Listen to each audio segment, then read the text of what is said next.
Imagine-toi rugbyman professionnel, aller au combat, chaque week-end.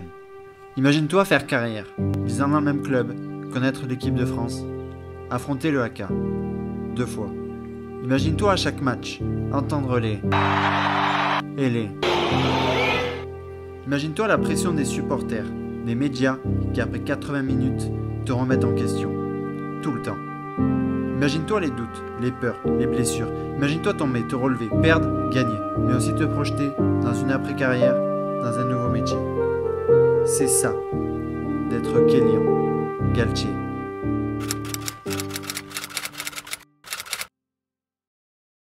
Bonjour Kélian. Bonjour. Déjà, merci beaucoup d'avoir accepté cet échange. En plus, c'est assez spécial pour moi parce que j'ai jamais fait d'échange en présentiel comme ça. Ça fait 2 ans où j'ai enchaîné des interviews téléphoniques, après un peu en visio. Et au final, là, c'est un peu la 3e étape. C'est le baptême du feu. C'est ça.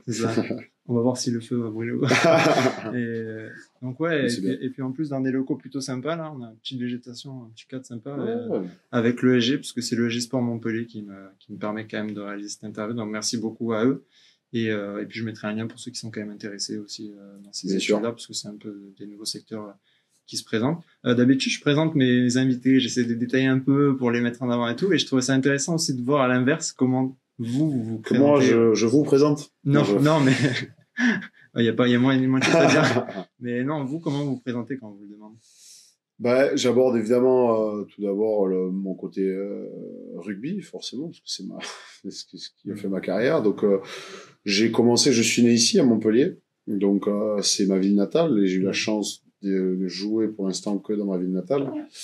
Donc je l'évoque comme ça. J'ai commencé à l'école de rugby du Pic Saint-Loup, qui est une école de rugby un peu réputée désormais, puisqu'on est quelques internationaux à être sortis de cette école. Et ensuite, je suis arrivé à Montpellier à l'âge de 15 ans, j'étais recruté, centre de formation, puis mes débuts d'équipe première à 19 ans. On a gagné plusieurs titres chez les jeunes, voilà, 3 ou 4 titres de champion de France. Et après, j'ai continué ma carrière jusqu'à maintenant, où j'ai eu la chance d'être champion d'Europe en 2016. 2021 aussi, mais bon, j'ai pas eu la chance de jouer parce que j'étais blessé. Et vice-champion de France en 2018, la finale perdue contre Castres, mais c'était quand même, ça fait partie des moments forts de ma carrière. Et aussi mes sélections en équipe de France, mes 6 sélections en équipe de France. Voilà. Et justement, le tout début, c'est quoi vos premiers souvenirs vraiment au rugby? Pourquoi déjà le rugby? C'est ce que vous le savez? Et quels sont vraiment les premiers souvenirs que vous avez quand vous pensez au rugby?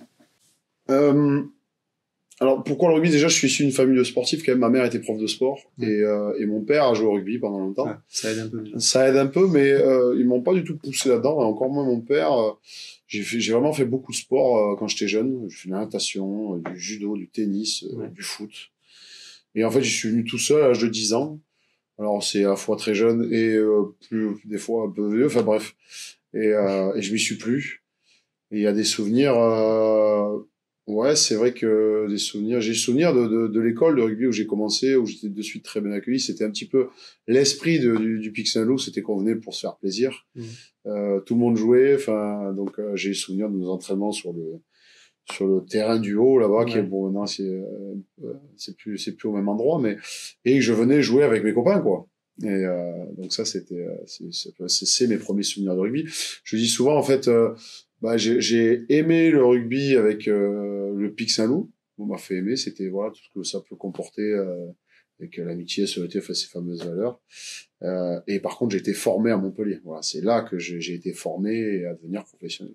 Mais quand même, donc vous avez été formé au Pic Saint-Loup, donc c'était 5 ans, je crois, à peu près de votre. C'est ça, 5-6 ans, ouais, je suis resté. Et justement, vous avez quel souvenir de ce moment-là? Parce qu'aussi, il y a être en club. Dans le club de son village et faire du rugby, et quand même passer au Pic Saint-Loup où on sait la renommée qu'a ce lieu, quoi. Est-ce que dans vos souvenirs c'était pareil, c'était encore du plaisir, ou est-ce qu'à ce moment-là vous dites quand même il y a un truc un peu plus sérieux là dans cette formation, quoi? Au Pic Saint-Loup? Ouais. Non, alors non, parce que il faut remettre dans le contexte de l'époque.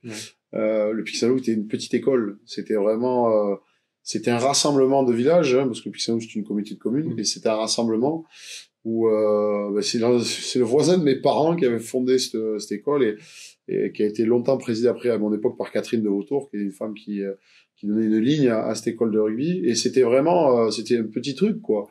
Et on avait ce côté où on partait jouer sur les tournois, c'était toujours, on se débrouillait comme on pouvait, et on y allait pour se faire plaisir sans objectif de résultat. Mais on gagnait souvent, comme ça. Parce que j'en avais quand même, moi, de mon époque, on avait une belle génération de joueurs. Et donc, il y avait pas cette notion-là, pas du tout de viser. Par contre, moi, à titre personnel, oui. Dès que j'y suis arrivé, j'avais envie de ça. Ouais.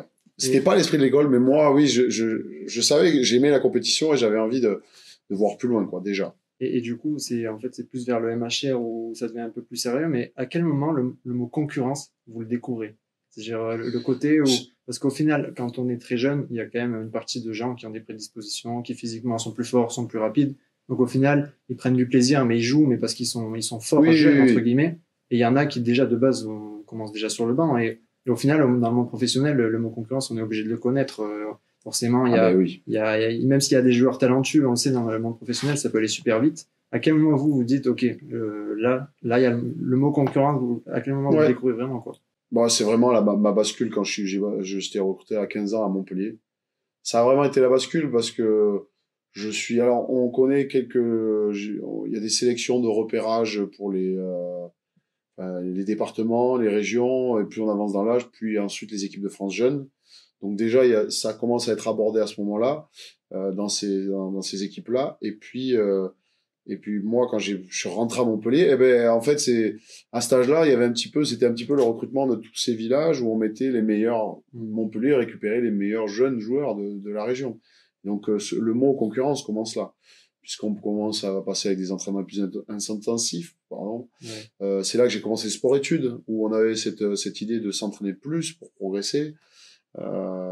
Et voilà. Et vraiment à partir de ce moment-là, il y a la bascule qui est on s'entraîne pour gagner des matchs et pour être de plus en plus performant. Et même 15 ans, c'est un âge, c'est souvent ce que je dis, c'est 15-20 ans, c'est là où beaucoup de choses se jouent. Et même ça commence plus tôt maintenant. Il faut souvent avoir fait, je le vois, hein, nous, quand on est professionnel, il faut avoir fait du sport jeune, peu importe le sport, mais il faut avoir fait du sport jeune pour pouvoir devenir professionnel parce qu'on acquiert des capacités, des qualités, qui se construisent avec le temps, avec le fait de bouger presque, j'ai envie de dire, ça vient pas forcément comme ça. Et forcément, il y a la notion après de travail et de talent qui viennent se mêler. Donc le talent, c'est un petit peu ce côté-là où qu'on a inné mais qu'on développe quand on est jeune, et dans le temps aussi, mais il y a après tout le travail qui prend le dessus et qui est même plus important quand on devient professionnel. Et dans votre présentation, vous avez aussi parlé de votre période en équipe de France. Donc, il y a eu au final le MHR où ça fait 10 ans que vous y êtes. Donc, forcément, vous avez aussi eu un statut à mesure qui vous a permis d'avoir quelques sélections d'équipe de France. Il y a une date aussi importante, je crois que c'était le 16 juin 2018. Moi, je suis très nul en date, hein. mais bon, ça c'est quand même une date importante. Donc, je pense à quoi ça correspond parce que c'est votre, oui, c'était votre confrontation donc face aux All Blacks. Ouais. C'est une question très bête, hein, je me pose, mais ça fait quoi de passer de voir un AK à la télé à voir un AK à quelques mètres de soi comme ça?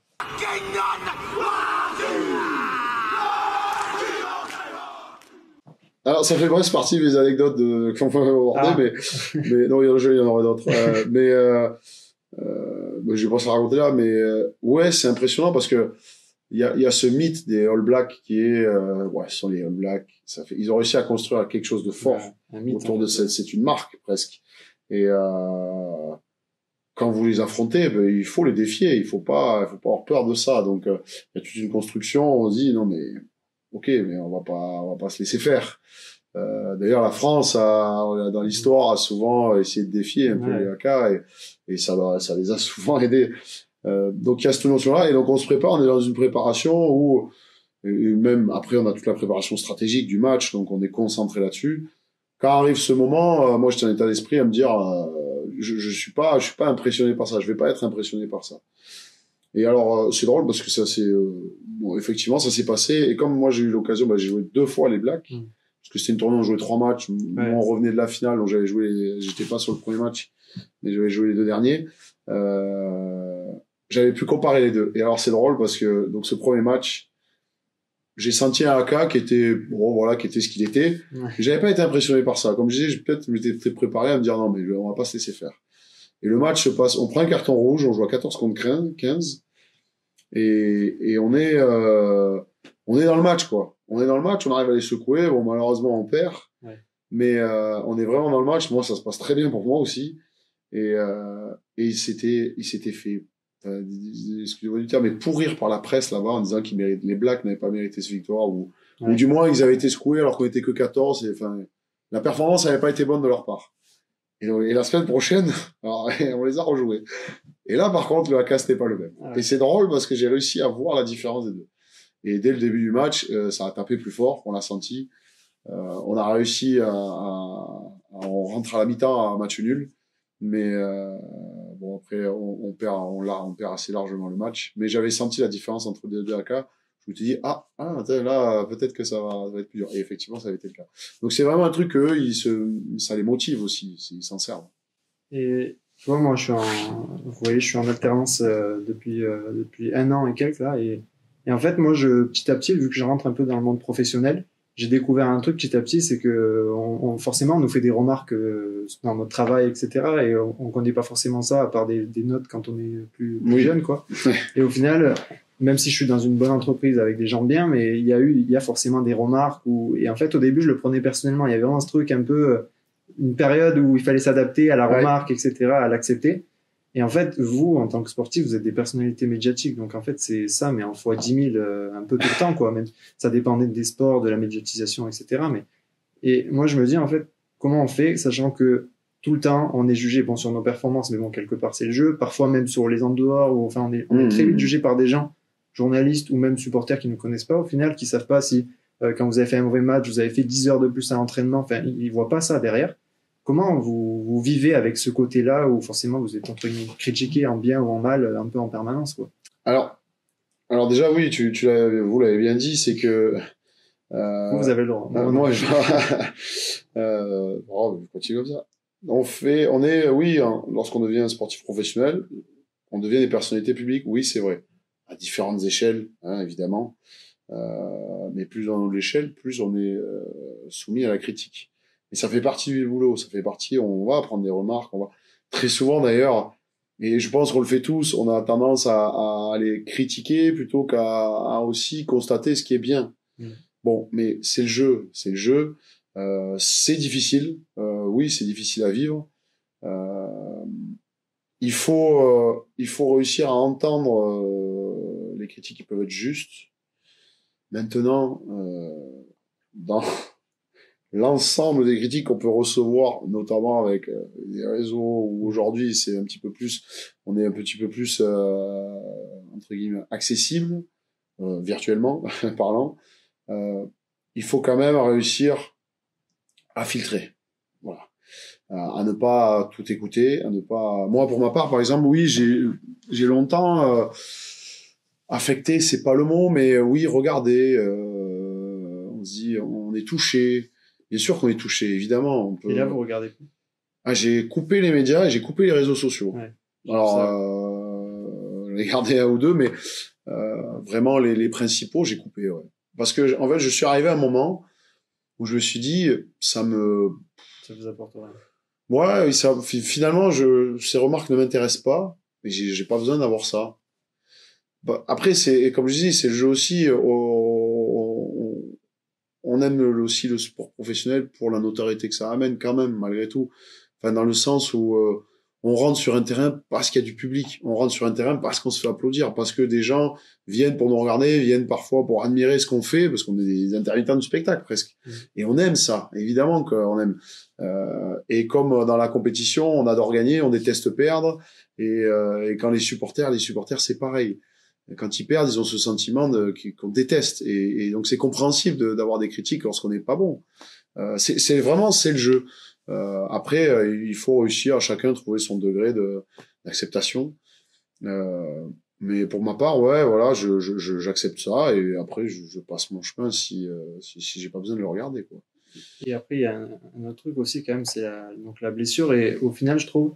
On parle souvent de l'aspect mental dans le sport. Oui. C'est vrai que c'est hyper important. Quand on est en match, c'est important d'avoir un mental. Quand on prépare un match, parce qu'en permanence, ben, pareil, on est jugé, donc il faut être capable de, match d'après, même après un article qui nous démonte, de revenir et d'être là, répondre présent.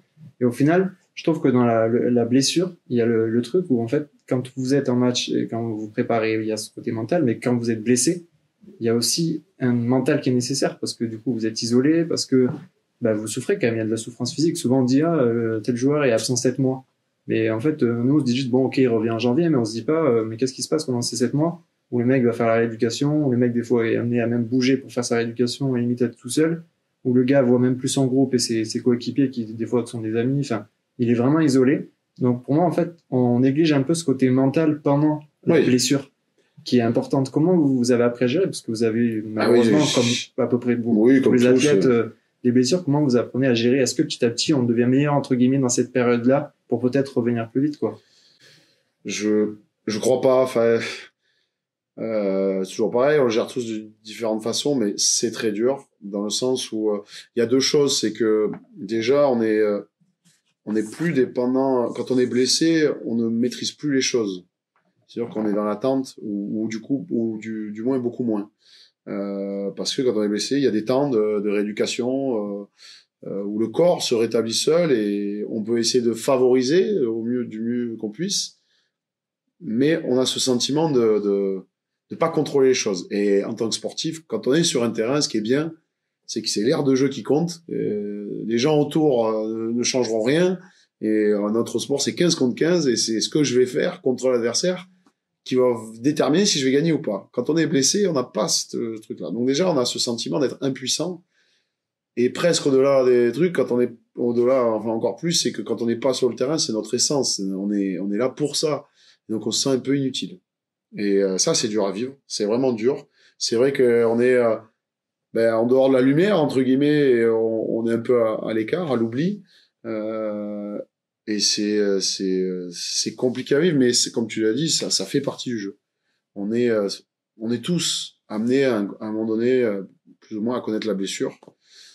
Et le dernier aspect, c'est malheureusement malgré tout, le fait de pas être sur le terrain, on sort un petit peu du groupe, dans lequel on est, et faire partie d'un groupe dans un sport collectif, c'est quand même aussi une des bases et des essences même du sport, quoi. On apprécie ça, les premiers moments qu'on vit en dehors, avant les matchs, après les matchs. C'est ce truc-là, ce lien-là qui nous unifie fort, qui nous font vivre souvent. Il y a l'entrée sur le terrain qui est forte et il y a aussi le moment où on rentre au vestiaire, on a gagné. Les souvenirs autour. Et dans ces moments-là, on sait que voilà, on sait ce qu'on a vécu quand on a été sur le terrain ensemble. Et on est privé de ça. Et encore une fois, on l'est privé contre notre gré. Et donc c'est dur à vivre. Mais voilà, il faut regarder la vie positivement. Moi, ça fait 1 an que je suis arrêté, je reviens là dans 15 jours. Ouais.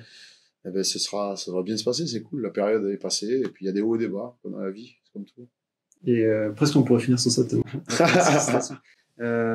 Et aussi, il y a un truc, le rugby, c'est un sport de combat. Donc, quand on compare avec d'autres sports collectifs, même s'il y a toujours une dimension quand même physique, ou un peu, même dans le handball, par exemple, c'est quand même un sport qui est physique, etc. Il y a un truc, je trouve, dans le rugby, c'est que il y a ce côté sport de combat où, quand même, on veut montrer à son adversaire qu'on est plus fort physiquement. Et en fait, par exemple, je sais plus, il y a quelques mois ou années de ça, j'avais vu un Nîmes PSG, donc foot. Et je me rappelle, Kylian Mbappé, il part en contre à fond. Et il y a un Nîmois qui lui met un gros tacle, mais il est pas venu pour toucher la balle. Je crois qu'il avait carrément oublié qu'il y avait une balle sur le terrain.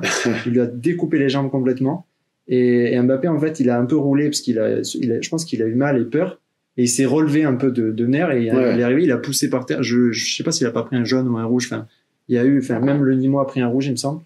Et en fait, je pense que c'est le côté où il y a eu l'adrénaline de la peur de se faire un truc grave à ce moment-là. Ouais. Et en fait, je pense que même moi, si demain, je sais pas, je suis sur un passage piéton, je vois une voiture passer à 100 km/h et qui me rase, on a tout ce côté où on peut être sur les nerfs d'un coup, avoir envie d'insulter la personne, même si on n'est pas comme ça de nature. Et vous, dans le rugby, il y a quand même ce côté qui est assez présent quand même, peut-être par rapport à d'autres sports où des fois, pour montrer physiquement qu'on est là, on peut être amené à avoir des coups qui dépasse le rugby, entre guillemets, mais c'est aussi la beauté du sport, quelque part, l'engagement total, etc. Est-ce qu'on apprend justement à gérer ces trucs-là d'incontrôle ou cette adrénaline qu'on peut avoir qui peut nous faire vriller, quoi? Oui, bien sûr. On y travaille dessus parce que, notamment la discipline, dans des moments où on perd la lucidité, où on perd son sang-froid, parce que on a cette guerre psychologique et de combat où il faut réussir à être engagé dans un effort hyper intense et dans vraiment une lutte où ça demande énormément d'énergie et il faut réussir à conserver de la lucidité et du sang-froid. Et c'est vrai qu'on le travaille l'entraînement, on le travaille sur des échanges pour identifier, repérer des moments où on voit l'action et on sait ce qu'il faut faire ou ne pas faire. Mais évidemment que ça, c'est une des clés du sport aussi, c'est réussir à rentrer dans la tête psychologique de l'adversaire, psychologiquement réussir à le perturber, à le mettre à mal pour qu'il s'effondre en fait. Et ça fait partie, on va dire que ça s'enclenche tout au long d'un match, ça se construit parce qu'on commence à prendre l'ascendant sur l'adversaire, si on commence à le dominer, on va réussir petit à petit mentalement à le faire baisser pavillon pour réussir à gagner le match. Et c'est presque ça dans du sport de haut niveau en plus où on s'entraîne tous après les mêmes temps, avec la même exigence, avec le sport de haut niveau, c'est ça, c'est que ça se joue, c'est très proche et après ce qui fait basculer, c'est cette capacité mentale à résister. Et on le voit, nous dans notre championnat par exemple, on le voit, hein, on a perdu des matchs à domicile de ça, là on est allé gagner parce qu'on a réussi à faire basculer dans l'autre sens, voilà, mais c'est comme ça toutes les semaines. Et là ça veut dire qu'on se rapproche du haut niveau. Et c'est ça qui est intéressant à vivre aussi. Et du coup, il y a ce côté, vous l'avez dit, les petits détails font la différence comme ça. Et je pense que quand on est même très jeune, souvent il y a ce truc un peu de cliché, même dans les interviews où on entend soit des entrepreneurs ou des sportifs qui disent quand j'étais jeune à l'école, quand on m'a demandé ce que je voulais faire, j'ai marqué au tableau sportif et ma maîtresse m'a dit non mais c'est pas un vrai métier ce truc-là. Moi je me dis du coup, pour vous, c'est quoi la différence entre le jeune qui marque j'aimerais faire ça, sportif professionnel, rugbyman, tennisman, et celui qui le devient du coup? Le travail. Moi, je crois vraiment qu'il y a cette notion est forte pour devenir un joueur professionnel parce que on est, comme tu le dis, on est beaucoup à vouloir le devenir, mais on est juste une petite larmichette qui est réussie. Et qu'est-ce qui différencie? Il y a beaucoup de gens qui ont du talent, hein, il y en a, et dans n'importe quel métier aussi. Mais cette capacité à se faire mal, à travailler dur, à faire des sacrifices parfois. Alors même si j'aime pas trop ce terme, parce que quand on fait, quand je fais le métier que je fais, pendant longtemps ça n'a pas été des sacrifices, surtout jeune. Après quand le temps avance c'est différent, mais voilà, il y a vraiment ce dévouement presque entier pour une carrière quoi. Ça prend 120% de notre temps. Il faut réussir d'ailleurs à des fois à bien différencier les deux. Des fois on va trop dedans, on fait plus que ça, on s'isole presque et on fait des choses, on oublie le reste et ça c'est plus on avance dans l'âge, plus on s'en rend compte malheureusement. Mais voilà, il y a vraiment cette idée que il faut en faire des fois un petit peu plus que les autres. J'ai été marqué par un truc, c'est Yannick Noah qui disait que lui avait été en internat, il avait été sélectionné, alors je sais plus où, pour jeune, voilà, il avait été sélectionné parmi les grands potentiels. Et en fait, il racontait que quand les autres ils faisaient leur semaine d'entraînement, et quand les autres partaient rentrer chez eux, lui il restait sur place parce qu'il pouvait pas rentrer chez lui. Il disait, et c'est là qu'en fait, je m'entraînais tout le week-end. Il disait, et je finissais par faire des fois presque 10 heures d'entraînement de plus que les autres par semaine. Et à ce jour, c'est toujours le seul. Il y en a eu d'autres avant, je sais pas, je connais pas bien le tennis, mais en tout cas, c'est le dernier homme, masculin, à avoir remporté un grand chelem. Ouais. C'est signe que voilà, cette notion de travail, elle est déterminante pour réussir là où les autres échouent. Parce que c'est de la répétition, parce que c'est l'identification, le geste devient plus facile, on fait les bons choix au bon moment. Voilà, c'est que des choses comme ça dans le haut niveau qui font qu'on fait la différence, on est meilleur. Et bon, là, vous l'avez dit, un peu justement de trouver cet équilibre entre le rugby, mais pas être trop dedans, etc. C'est quoi que vous aimez le plus et vous aimez le moins dans le rugby, du coup, dans votre sport? Ouais. Qu'est-ce que j'aime le moins? Il faut commencer par le moins. Ça veut dire qu'il y a beaucoup de plus. Oui, il y a beaucoup de plus, évidemment. Ouais, c'est dur. je prends au dépourvu. Ça a été difficile en jeune. J'ai pas trop apprécié la période, mais bon, c'était à l'époque, ça a changé maintenant. Mais chacun a une manière de se développer, on va dire. Et même quand on est jeune. Voilà, je sais que j'avais autour de moi des grands joueurs, des joueurs qui avaient plus de talent que moi, qui avaient peut-être moins besoin de travailler. Moi, j'étais plus j'ai toujours été plus travailleur, plutôt travailleur.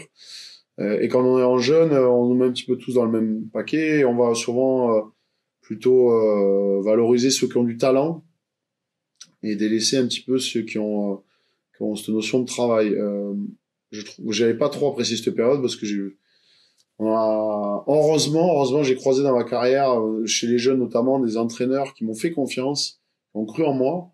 Et j'ai croisé dans ma vie, je le dis souvent dans mes interviews, mais c'est Michel Pradet avec qui je me suis entraîné seul, qui lui a dit non, mais t'as des qualités, tu vas réussir si tu t'entraînes. Et voilà. Et dans le rugby, j'ai croisé des gens qui étaient pas très intéressants parce que ils se limitaient à s'intéresser qu'aux joueurs.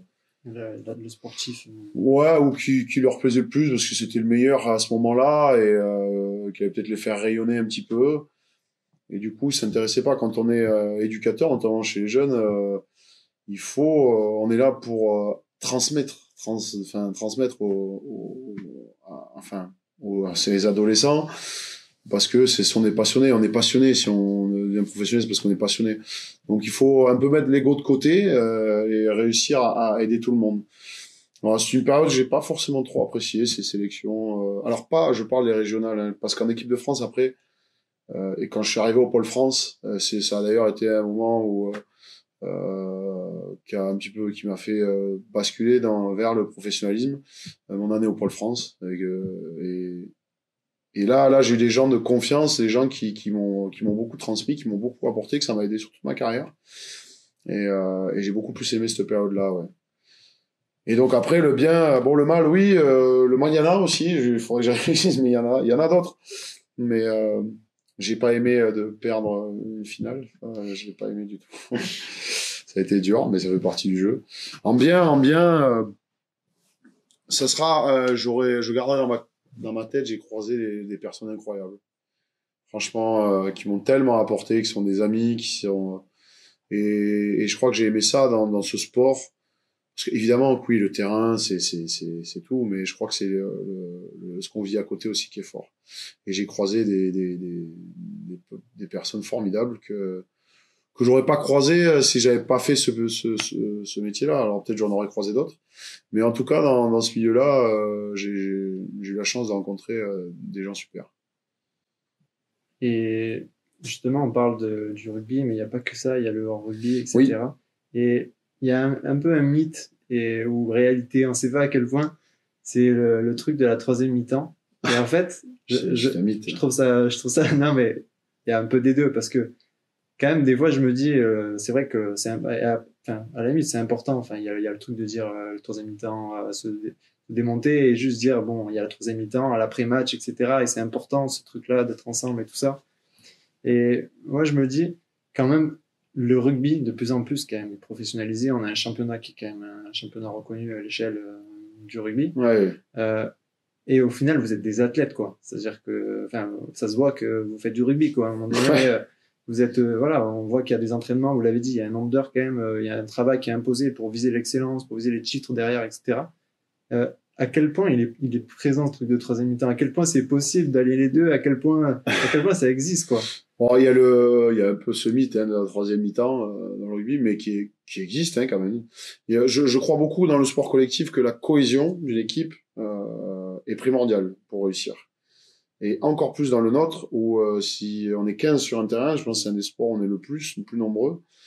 Si t'es pas capable de te donner ou de te sacrifier pour le gars à côté de toi, donc s'il n'y a pas cet élan de solidarité et de générosité, ça devient plus difficile de gagner. Et donc construire une cohésion d'équipe, il y a X possibilités pour le faire sur le terrain, en dehors. Et donc, effectivement, passer des moments comme une troisième mi-temps, ça compte.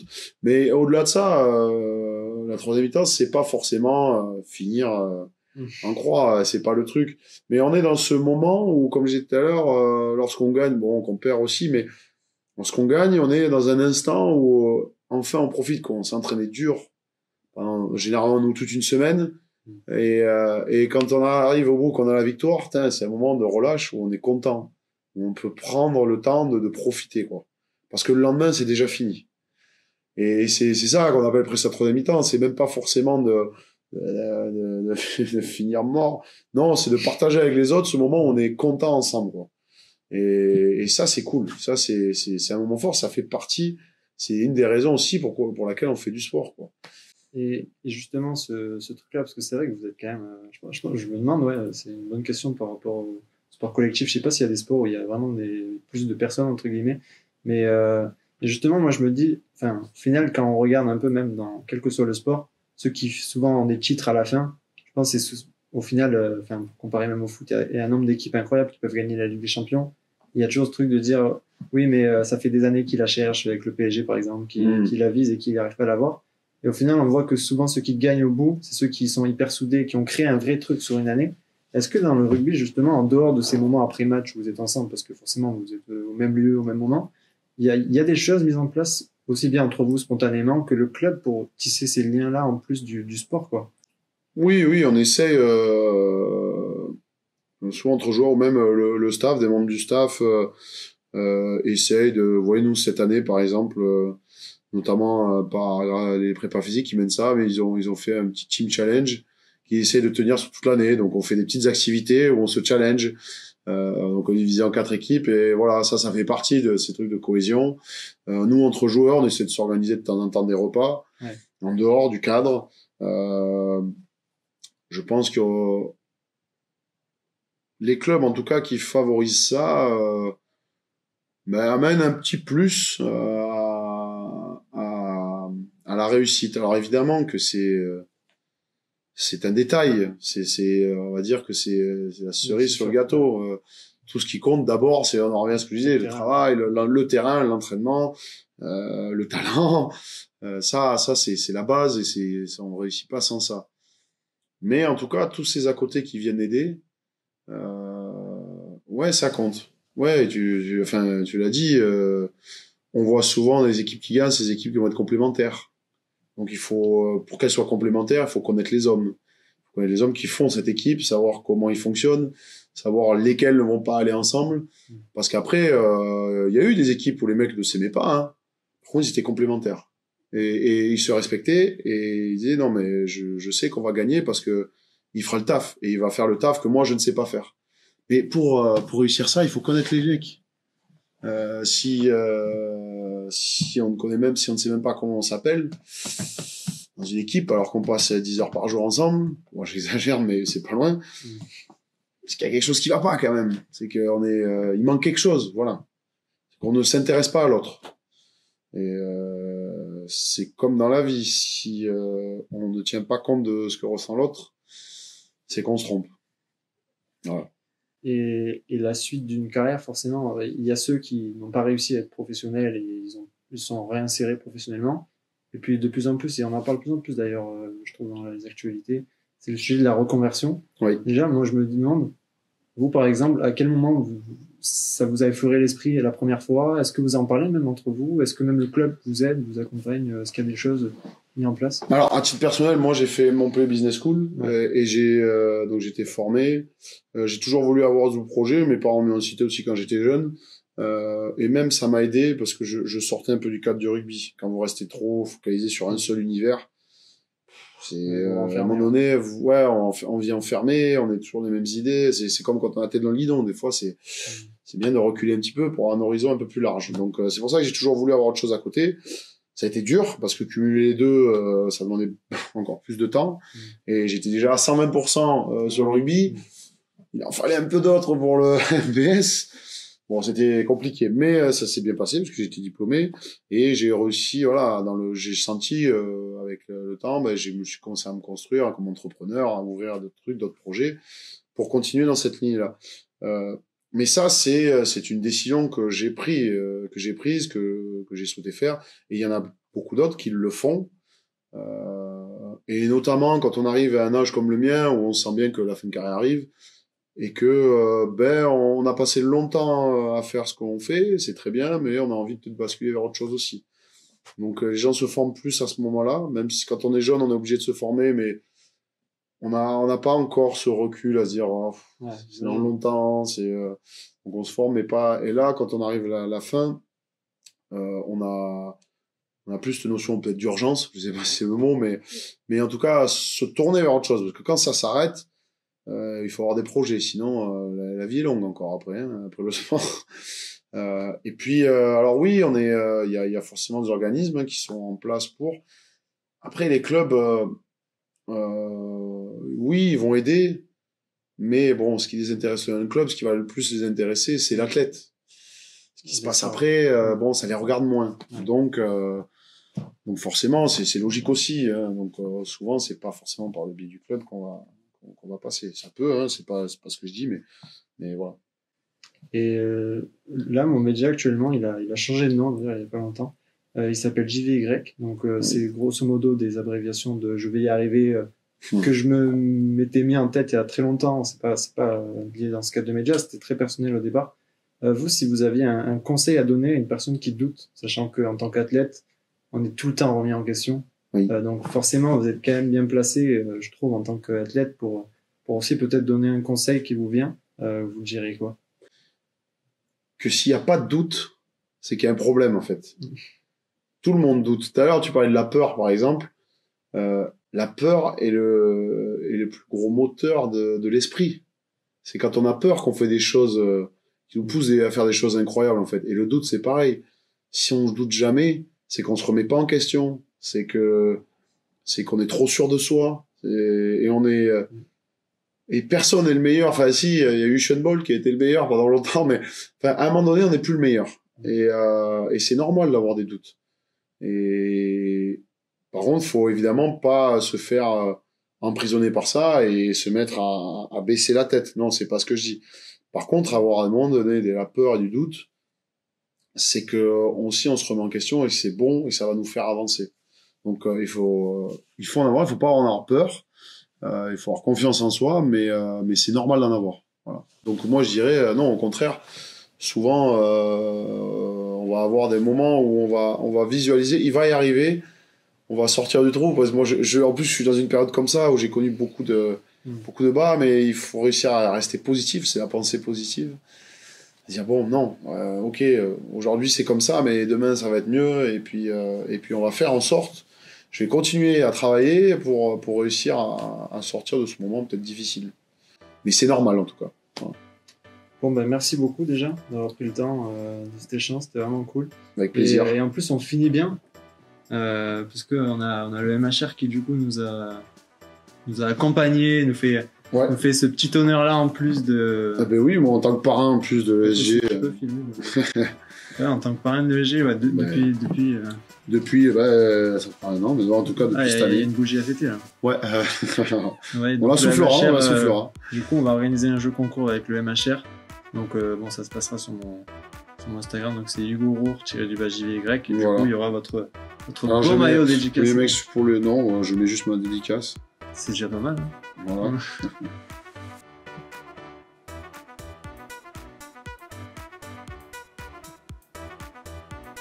Magnifique.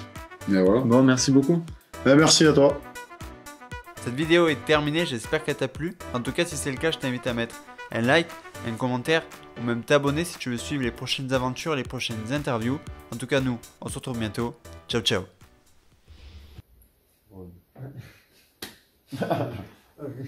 Bien sûr. Ça fait 10 ans que je suis là.